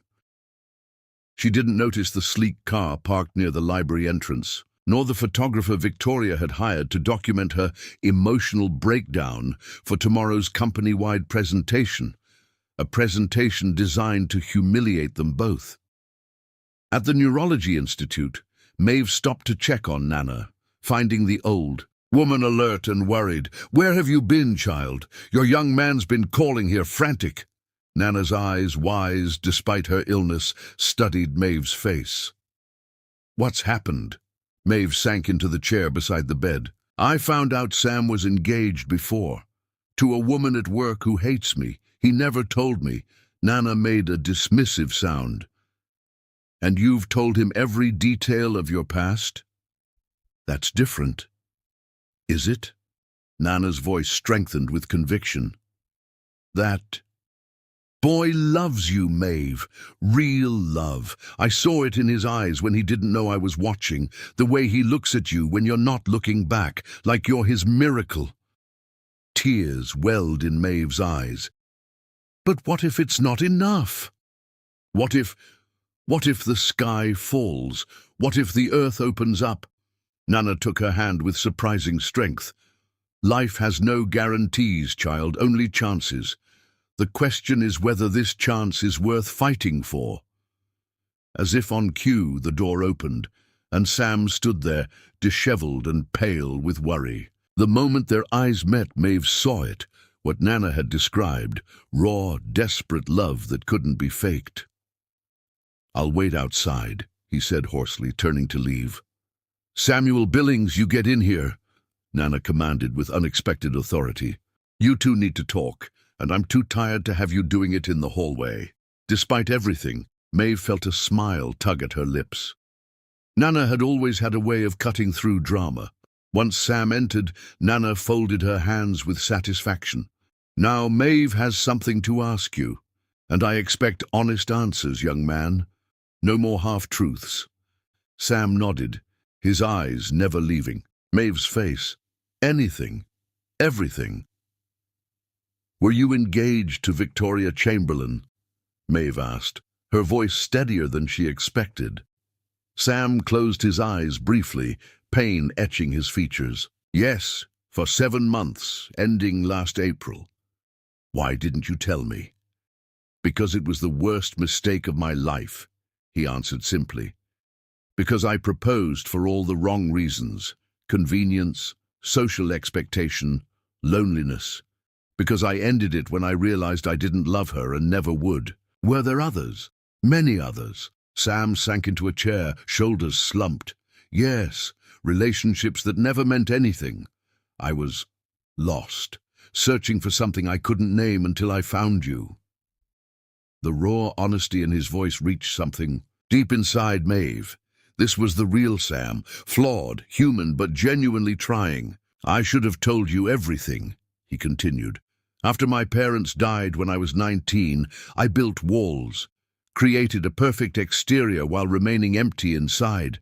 The women, the status symbols, even Victoria, they were attempts to fill that emptiness."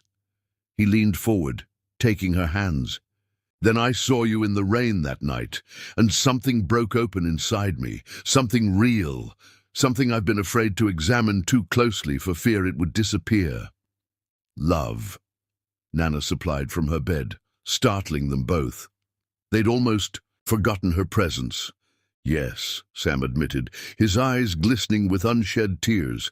"Love, the real kind, the kind that terrifies me because losing it would destroy me completely." Maeve felt her own tears spill over. "You should have told me, Sam, all of it." "I know. I was afraid. Afraid you'd see the man I was, not the man I'm trying to become with you." He knelt before her, uncaring how it looked. "I love you, Maeve Chiara. You and our child. If you'll give me another chance, I swear I'll never hide anything from you again." Nana watched them with wise eyes. "The truth isn't always pretty, but it's the only foundation worth building on." "I need time," Maeve said, pulling back from Sam's embrace. I understand why you didn't tell me about Victoria, but this isn't something I can just forget instantly. Sam nodded, pain evident in his expression. I understand. Whatever time you need. That night, alone in her apartment, Maeve wrestled with her feelings. Sam's past relationships weren't the issue. It was his deliberate omission of his history, with someone she faced daily. As dawn broke, she made her decision. True love required not just forgiveness, but understanding. She texted Sam, "I love you. That hasn't changed, but we need to rebuild trust slowly." His response came immediately. "I'll spend every day earning your trust back. I promise." Meanwhile, Victoria watched from her car outside the hospital, her plan for tomorrow's humiliation now requiring urgent modification. Seeing their emotional confrontation had convinced her that standard tactics wouldn't work. She typed quickly on her phone to Garrett, "Change of plans. Bring everything we discussed directly to the board meeting, 9 a.m. Time to hit where it really hurts." What Victoria couldn't know was that Sam had already scheduled his own announcement for that very meeting, one that would change everything. Chapter 8. The Stand, the morning of the board meeting, dawned clear and bright, at odds with the storm brewing inside Horizon Enterprises. Maeve stood in Sam's massive closet, staring at her reflection in the full-length mirror. The elegant maternity dress he'd bought her, a deep emerald that complemented her skin tone perfectly, concealed her barely there bump while making her feel unexpectedly powerful. "You look beautiful," Sam said from the doorway, his eyes warm. "With admiration. Are you sure about this?" Doubt crept into her voice. "Going public changes everything." Sam crossed to her, resting his hands on her shoulders. "I've never been more sure of anything. But if you're not ready—" "I am," she interrupted, finding certainty in his steady gaze. "I'm tired of hiding, of skulking around like we've done something wrong." He smiled, pressing a kiss to her forehead. "Then let's do this, together." At Horizon, they arrived separately, one final concession to discretion. Maeve at her desk, Sam in the executive suite, both counting down to the 9 a.m. board meeting where everything would change. At 8:45, Victoria strode through the lobby with Garrett, both carrying folders and wearing expressions of smug satisfaction. They headed straight for the boardroom, not bothering to hide their conspiratorial glances. Jessica appeared at Maeve's desk. "Something's happening." Victoria's gathered quite an audience in the boardroom. Maeve's phone buzzed with a text from Sam. "It's time. Come to the boardroom. Head high." Taking a deep breath, she smoothed her dress and walked toward the executive floor, ignoring the whispers that followed her. Outside the boardroom, Sam waited, looking every inch the powerful CEO in his tailored suit. "Ready?" he asked softly. "Ready," she confirmed, accepting his offered hand. They entered together, causing an immediate hush to fall over the crowded room. The long table was surrounded by board members with additional chairs set up around the perimeter for department heads and senior staff. Victoria sat near the head of the table, her surprise at their linked hands quickly masked by a calculating smile. "Mr. Billings, we were just about to begin," said Harold Winters, the board chairman. His eyes flicked curiously between Sam and Maeve. "Perhaps Ms. Chiara could wait outside until we've concluded our business?" "Actually, Harold, Maeve is part of today's agenda." Sam guided her to stand beside him at the head of the table. "But first, I understand Ms. Chamberlain has something to present." Victoria's eyes narrowed at being put on the spot. "Yes, actually, a matter concerning company ethics and leadership."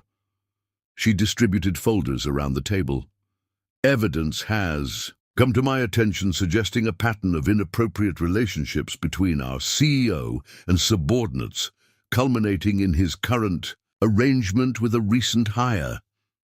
Murmurs rippled through the room as board members opened the folders, finding photos of Sam with various women at company events over the years, followed by recent pictures of him with Maeve.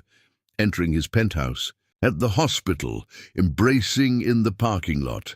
This constitutes a clear violation of company policy regarding relationships between management and staff, Victoria continued smoothly. Additionally, there's the matter of company resources being diverted to pay for medical care for Ms. Chiara's grandmother, which could be construed as financial impropriety. Sam remained calm, his hands steady on Maeve's back as the room erupted in shocked whispers. "There's more," Victoria added, nodding to Garrett, who distributed a second set of documents. "Information about Ms. Chiara's background that raises questions about her suitability for employment at Horizon." Maeve felt the blood drain from her face as she glimpsed what Garrett was handing out, copies of her juvenile record sealed years ago. A single arrest at 17 for shoplifting medicine for her grandmother during a particularly desperate time. "How did you get these?" she whispered, shock making her voice barely audible. "These records are sealed." Victoria smiled thinly. "I have friends in many places." The room had gone completely silent, all eyes on the unfolding drama. Maeve felt herself trembling, humiliation washing over her in waves. Then Sam's voice cut, through the tension, calm and controlled. "Thank you, Ms. Chamberlain, for making my announcement somewhat more dramatic than I'd planned." He turned to address the entire room. "Yes, Maeve Chiara and I are in a relationship that began before she was hired at Horizon, when neither of us knew we would eventually work together." He moved slightly, positioning himself protectively beside Maeve. "As for the medical expenses, I've paid those personally, not through company funds. As the CFO can verify, I've recused myself from any decisions regarding Ms. Chiara's employment, and she reports directly to HR, not to me." His gaze swept the room, challenging anyone to object. "Most importantly, Maeve is carrying my child, a child we created in love, and whom we intend to raise together as a family." Gasps and whispers erupted around the table. Victoria's triumphant expression faltered.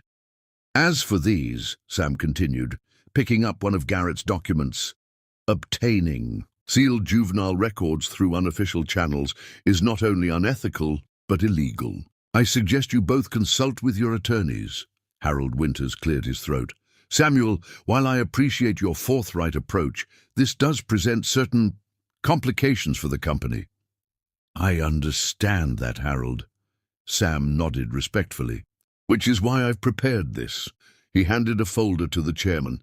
"A revised ethics policy for board review, creating clear guidelines for disclosing personal relationships and establishing reporting structures that prevent conflicts of interest." As the board members reviewed the document, Sam turned to Maeve, his eyes asking a silent question. She nodded, finding strength in his unwavering support. "There's one more thing." Sam addressed the room again. "I've asked Maeve to marry me and she's agreed." He smiled at the shock on Victoria's face. "We'll be announcing our engagement at tonight's charity gala, which I hope you'll all attend." The meeting concluded in a blur of congratulations and barely concealed curiosity. As they left the boardroom, Victoria stepped into their path, her eyes cold with fury. "This isn't over," she hissed. "The board may be fooled by your grand gestures, but I know who you really are, Samuel." "Then you know I protect what I love," Sam replied evenly. "Remember that before you make your next move." Back in Sam's office, Maeve finally let her composure crack. "I can't believe she found those records. I was 17, Nana needed her heart medicine, and we had no money." "Hey," Sam pulled her into his arms. "You have nothing to be ashamed of, nothing. Everyone knows now, everything." She looked up at him through tears. "This isn't how I imagined becoming Mrs. Billings." Sam's eyes softened. "Is that a yes, then, to making it official?" Despite everything, Maeve smiled. "It's a yes, though you've now proposed twice without actually asking the question." Laughing, Sam dropped to one knee right there in his office. "Maeve Chiara, Love of my life and mother of my child, will you marry me? For real this time, with a ring and everything?" "Yes," she whispered, as he slipped his grandmother's vintage diamond onto her finger. "Yes, I will." Their kiss was sweet with promise, healing the wounds Victoria's venom had inflicted. When they separated, Maeve saw the office staff watching. Through the glass walls, some wiping away tears at the romantic scene they'd witnessed. "I think we just gave them their first authentic Horizon Enterprises love story," Sam murmured against her hair. That evening, the annual charity gala transformed from a corporate obligation into a celebration. Maeve entered the grand ballroom. On Sam's arm, her emerald dress replaced with a stunning gold gown that caught the light with every movement. The initial hush that greeted their arrival quickly gave way to curious murmurs and tentative smiles. Harold Winters was the first to approach, his wife beside him. "Quite the performance this morning, Samuel," he said dryly. "Though I can't fault your choice." He nodded respectfully to Maeve. "My wife has been singing your praises since you helped organize the donation drive for the Children's Hospital." "Maeve, has that effect on people?" Sam said proudly. "She makes everyone around her better, including me." As the evening progressed, Maeve was surprised by how many colleagues approached with genuine congratulations. Not everyone, certainly. Victoria and her allies kept their distance, watching with barely concealed hostility, but enough to make her feel that perhaps a future at Horizon was possible after all. During a quiet moment by the champagne fountain, sparkling water for Maeve, Jessica sidled up with a mischievous grin. "So that's why you never gossiped about the hot CEO with the rest of us," Maeve laughed, relieved to have at least one genuine friend in the company. "Honestly, I didn't even know he was the CEO until recently." Jessica's eyes widened. "Wait, seriously? How?" "It's a long story," Maeve smiled. "One I'll tell you someday over coffee." The orchestra began a slow waltz, and Sam appeared at her side. "May I have this dance, future Mrs. Billings?" As he led her onto the dance floor, all eyes following their movement, Maeve finally allowed herself to believe that this fairy tale might actually be real. Sam's hand was warm against her back, his eyes never leaving hers as they moved in perfect harmony. "I love you," he whispered, for her ears alone. "Forever." "Forever," she echoed, rising on tiptoes to kiss him. No longer caring who saw or what they thought, the evening was perfect until Victoria made her final play. As Sam prepared to make their official announcement, she approached the stage, champagne glass in hand, clearly intoxicated. "Let's toast the happy couple," she called, her voice cutting across the room. "The brilliant CEO and his pregnant charity case. How very noble of you, Samuel." A shocked silence fell over the crowd. Sam stepped forward, fury evident in every line of his body, but Maeve caught his arm. "Let me," she said quietly. With dignity that silenced the room, Maeve approached Victoria. "I understand you're hurt," she said, loud enough for those nearby to hear. "But this isn't the way to heal that hurt." Victoria's bitter laugh echoed. "You think you know him? You think you're special? Just wait. The real Samuel Billings will show himself eventually." "The real Samuel Billings is standing right there," Maeve replied calmly. "A man who's made mistakes, as we all have. A man who's brave enough to love openly, despite what people might think. A man I'm proud to build a life with." She turned to address the stunned gathering. "Many of you have judged me without knowing me, assumed the worst about my relationship with Sam. Tonight, I'm not asking for your approval, only your understanding that love doesn't always follow corporate policy or social expectations." The silence that followed was broken by slow, deliberate applause from Harold Winters. Others joined until the room filled with supportive applause, drowning out Victoria's attempted rebuttal. Sam joined Maeve, wrapping an arm around her waist. "That's my future wife," he said proudly, loud enough for everyone to hear, "stronger and more gracious than I'll ever be." Later that night, in the sanctuary of Sam's penthouse, Their penthouse now, they lay tangled together in the afterglow of passionate lovemaking that had been both celebration and affirmation. Maeve traced lazy patterns on Sam's chest, marveling at how their bodies fit together so perfectly. "Are you okay?" he asked softly. Today was intense. More than okay. She propped herself up to look into his eyes. "For the first time, I feel like we're building something real, something honest." "We are." Sam tucked a strand of hair behind her ear, his touch reverent. "And nothing Victoria or anyone else does can change that." As they drifted towards sleep in each other's arms, Maeve allowed herself to believe in their happy ending.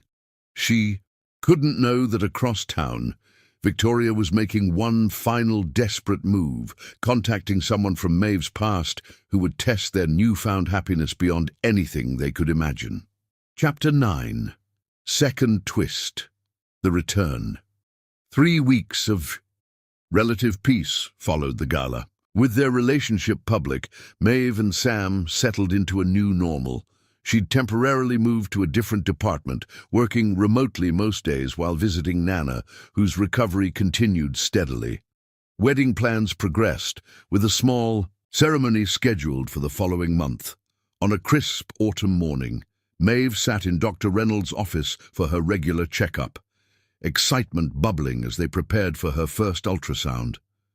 Sam paced nervously, checking his watch. "Sorry, just one more call," he promised, stepping out to take a business call. The receptionist appeared at the door. "Ms. Chiara, there's someone insisting on seeing you. Says it's urgent." Curious, Maeve followed her to the waiting area. The moment she saw who waited there, her blood turned to ice. Damon Harris, her ex-boyfriend from 3 years ago, the man who had systematically destroyed her self-confidence before she finally found the strength to leave him. "Hello, Maeve," he said, his smile as predatory as she remembered. "You're looking well." "What are you doing here?" she demanded, instinctively placing a protective hand over her stomach. "Heard about your good fortune. CEO boyfriend, baby on the way." His eyes flicked meaningfully to her belly. "Our baby!" The absurdity of his claim nearly made her laugh. "I haven't seen you in 3 years, Damon, but I have proof we were together 4 months ago." He opened his phone, showing her doctored photos of them together, dated to match her pregnancy. Timeline. Enough to raise serious questions. Maeve's mind raced. "What do you want?" "Just what's fair. Child support, visitation rights." His smile widened. "Unless your CEO would prefer to make this go away quietly." Before she could respond, Sam appeared behind her. "Everything okay?" Damon extended his hand. "Damon Harris, I believe we need to talk about my child." The color drained from Sam's face as he looked between them. Maeve grabbed his arm. "It's not true. He's lying." "Of course she'd say that," Damon countered smoothly. "I have documentation, texts, photos. We reconnected briefly before she met you." Sam's expression hardened. "I think this conversation should continue with our attorneys present." "Fine by me," Damon shrugged. "But a paternity test will settle this quickly." After Damon left, promising to be in touch, Maeve collapsed into Sam's arms. "He's lying. I haven't seen him since I left him 3 years ago." "I know," Sam assured her, though she noticed the shadow of doubt in his eyes. "We'll handle this."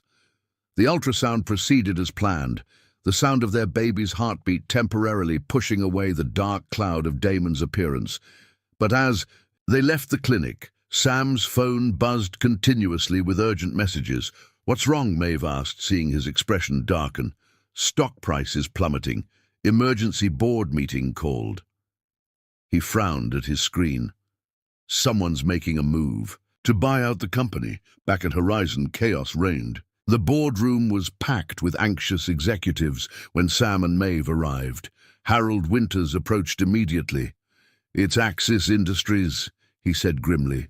"They've made an aggressive offer to shareholders after our stock suddenly dropped 15% this morning." "How?"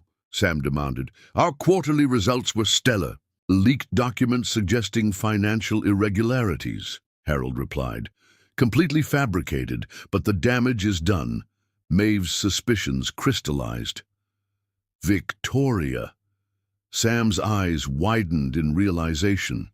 She has access to enough internal documents to create convincing fakes.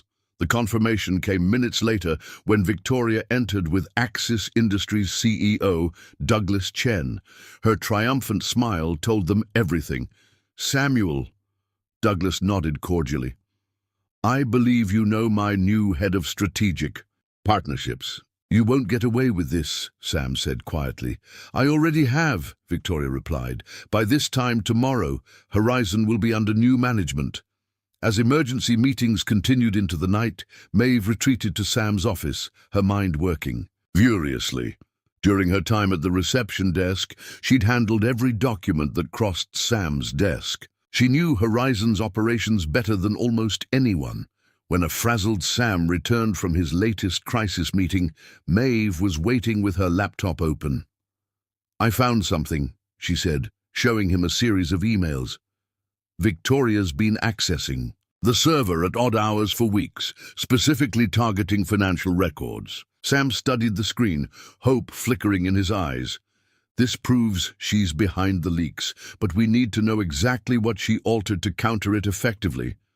"I think I can help with that too." Maeve pulled up another document. "I noticed a pattern in the timing. Every unauthorized access was followed by a legitimate review by accounting. If we compare versions, we can identify the exact changes." Sam finished, already reaching for his phone. "Maeve, you're brilliant." By morning they had enough evidence to not only disprove the leaked documents, but demonstrate Victoria's deliberate sabotage. When the board reconvened, Sam presented their findings with Maeve by his side. "Not only were the leaked financial reports falsified," he concluded, "but we've traced the security breaches directly to Ms. Chamberlain's credentials." Douglas Chen's interest in acquisition rapidly cooled as the truth emerged. By afternoon, Horizon stock had begun to recover, and Victoria found herself escorted from the building, this time permanently. Their victory was short-lived. That evening, as they returned to the penthouse, Sam's attorney called with disturbing news. Damon Harris has filed for an emergency paternity test and temporary custody rights, Sam reported grimly after hanging up. "He's claiming you removed his child from the home you shared." Maeve sank onto the couch. "That's absurd. I've never lived with him." "His evidence looks convincing," Sam admitted. "Doctored photos, fake lease agreements, enough to confuse things until a paternity test clears it up." "That could take weeks," Maeve whispered, her hand protectively covering her belly. Sam knelt before her. "I won't let him near you or our child. I promise." The next day, Maeve threw herself into investigating Damon's claims, going through old emails and photos to establish her whereabouts during the time he claimed they were together. She discovered photos of herself at a writer's retreat during the exact weekend Damon claimed they had reconnected. Meanwhile, Jessica had been watching Victoria closely since the gala. "She's been meeting with Garrett every day," she told Maeve, "over coffee. Something about their interaction seems off." "How so?" Maeve asked. "He looks uncomfortable, like he's being pressured." Jessica hesitated. "After your speech at the gala, Garrett actually approached me, said you reminded him of his sister who had faced similar workplace discrimination." This revelation gave Maeve an idea. She requested a meeting with Garrett, appealing to the humanity Jessica had glimpsed. "I know you and Victoria are planning something," she said directly, when they met in a quiet cafe away from the office. "I'm just asking you to consider the consequences, not just for me, but for an innocent child." Garrett's composure cracked. "It wasn't supposed to go this far. Victoria found your ex somehow. She's paying him to lie." "Help me stop this," Maeve urged. The next morning, Garrett arrived at the penthouse with a flash drive. Everything's here. Victoria contacting Damon, coaching him what to say, transferring money to his account. I've been keeping records because, honestly, I was afraid of how far she would go. Sam immediately called his attorney. When confronted with this evidence plus Maeve's alibi photos, Damon quickly retracted his claims. With one crisis averted, they still faced the challenge of Victoria's business machinations. Sam worked through the night with his financial team to counter the false information she had spread. The next morning, the board convened an emergency session. Sam presented evidence of the tampering, and Harold Winters, who had become their ally, moved for Victoria's immediate termination. The board votes unanimously to remove Victoria Chamberlain from her position, effective immediately, Harold announced. Security will escort her from the building. That evening, as they processed the events of the past few days, security called to announce Victoria was in the lobby. "I'll handle this," Sam said grimly. "We'll handle this together," Maeve corrected him. They found Victoria looking uncharacteristically disheveled. When she saw them, her expression flickered between defiance and defeat. "Congratulations," she said bitterly. "You've won." "This wasn't a game, Victoria," Sam replied. "You tried to destroy people's lives." Victoria's composure finally cracked. "You destroyed mine first, 3 years building a career at Horizon, becoming your right hand. Then you discarded me like I meant nothing." "I ended our relationship because it wasn't right," Sam said quietly. "But I never intended to hurt your career." "Well, it's all gone now anyway," she said, her voice hollow. "My job, my reputation, everything." Maeve studied the woman who had tormented her for months. "What do you want, Victoria?" "I don't even know anymore." A tear slid down Victoria's cheek. "I came to tell you I've withdrawn my support from Damon. The medical records proving his claim is impossible have been sent to your attorney." She looked directly at Maeve. "What I did was unforgivable." "Why the change of heart?" Sam asked suspiciously. Victoria wiped away her tear. "Because I finally saw myself through others' eyes. What I've become." She straightened her shoulders. "What I lost wasn't you, Samuel. It was myself."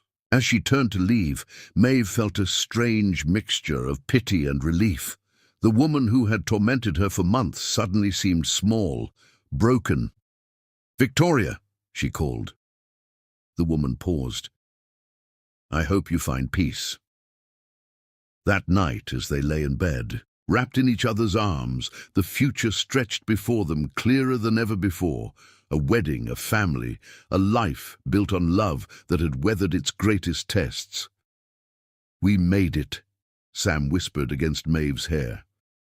"We did," she agreed, placing his hand on her growing belly where their child moved beneath his touch.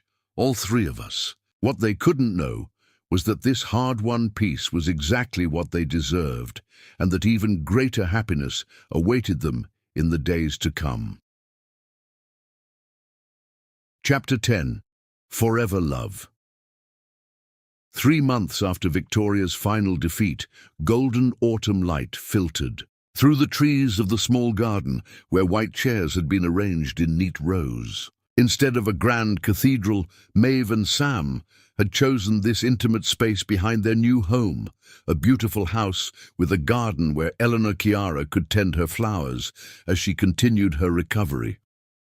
In her writing room, Maeve gazed at her reflection, the simple ivory gown accentuating her 5-month baby bump. On her desk lay the completed manuscript of her first novel, a story of love overcoming barriers of class and prejudice, written in the early mornings before work and late evenings after visiting Nana. "The journey makes the destination sweeter," she whispered to herself, remembering all they had overcome. A soft knock interrupted her thoughts. "Ready, child." Nana appeared in the doorway, moving slowly with her cane but radiating joy. "More than ready," Maeve smiled, taking her grandmother's arm. "We've waited long enough for this happy ending." Outside, only 30 guests waited. True, friends who had stood by them through the storm. Harold Winters and his wife sat beside Jessica, who dabbed at her eyes already. Sam stood beneath a floral arch, his face lighting up as Maeve appeared. Their vows were simple but profound. Sam's voice broke as he promised to love her and their child forever. Maeve's tears flowed freely as she pledged her heart to the man who had seen her, truly seen her, when she was invisible to the world. "I now pronounce you husband and wife," the officiant declared, his words nearly drowned out by applause as Sam kissed his bride with tender passion. During the small reception, on the lawn, Sam pulled Maeve aside. "Someone's here to see you." At the garden gate stood Victoria, looking transformed in simple, elegant attire. The hardness had left her face, replaced by something softer, more authentic. "I didn't come to cause trouble," she said quietly when Maeve approached. "Just to give you this," she handed over an envelope. Inside was a check and a letter explaining that she was starting a foundation to support workplace equality initiatives, with a special scholarship for aspiring female writers from disadvantaged backgrounds. "When you spoke about your writing dreams that day, how poverty almost suffocated your talent, it stayed with me," Victoria admitted. "I want to help others like you." Maeve studied the woman who had once been her tormentor. "Why the change?" "Therapy," Victoria smiled wryly, "and realizing that destroying others doesn't heal yourself." She glanced toward Sam. "He looks at you the way I always wanted someone to look at me." "There's someone out there for you too," Maeve said softly. "Perhaps, but first I needed to make amends." Victoria extended her hand. "Congratulations, Maeve. Truly." As they shook hands, something healed in both women. "Be happy," Victoria said, simply, before leaving as quietly as she'd come. As evening fell, Sam led Maeve to the garden's small gazebo for a private moment amidst the celebration. "I have a wedding gift for you," he said, handing her an official-looking document. Maeve gasped as she read it. "A publishing contract? For my manuscript?" "They loved it," Sam said proudly. "Said your voice is exactly what the literary world needs right now." "You read my work?" she whispered, stunned. "Every word. It's beautiful, Maeve, just like you." He placed his hand on her belly, where their daughter kicked vigorously. "Just like our little Ellie will be." Later, as guests departed, and stars appeared overhead, Sam and Maeve danced alone in the garden, to music only they could hear. "Did you ever imagine that night in the rain would lead us here?" Maeve asked, her head resting against his chest. "No," Sam admitted, kissing her forehead, "but I knew from that first moment that you would change my life forever." 2 years later, Mama, Dada! Little Ellie Billings toddled across the garden, dark curls bouncing in the sunshine, arms outstretched toward her parents. Maeve looked up from her laptop where she was finishing the final chapter of her second novel, the first having become an unexpected bestseller. Sam scooped their daughter into his arms, spinning her until her laughter filled the air. Nana watched from her favorite garden chair, now fully recovered and contentedly arranging flowers for the dinner table. "Second edition arrived," Sam announced, presenting Maeve with a copy of her debut novel, Chance Encounters in the Rain. "And another chance encounter on the way," she replied with a smile, taking his hand and placing it on her stomach. "In about 7 months." Joy illuminated Sam's face as he gathered his family close. "I love you," he whispered, "all of you." As the afternoon sun bathed them in golden light, Maeve marveled at how a single moment of kindness on a rainy night had transformed her life completely, from struggling receptionist to acclaimed author, from lonely survivor to beloved wife and mother. "Forever," she promised, rising on tiptoes to kiss the man who had seen her worth when she couldn't see it herself. "Our love is forever," and in the perfect happiness of that moment, it truly was. Sinuston.